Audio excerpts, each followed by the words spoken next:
রিয়াজ,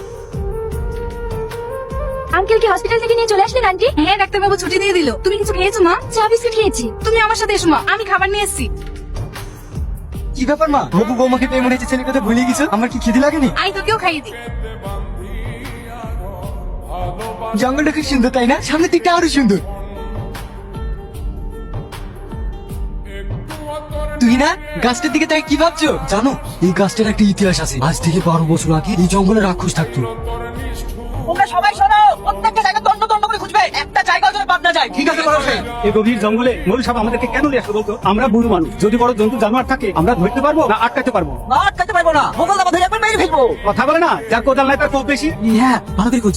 আমি তো খুঁজবই, তোমার মাঝে ধরে ছিল। এই জঙ্গলে কত জন্তু মানুষকে মেরে ফেলেছে। আমি তো না যাই, আমাকে তো পিঁপড়ের মতো টিপি মেরে ফেলবে। অত ভয় তো এসছিস কেন? বাড়িতে শুয়ে থাকবি। সেই জন্য তো আমি কাউকে ভয় করিনি, শুধু ভয় করে ভূতকে।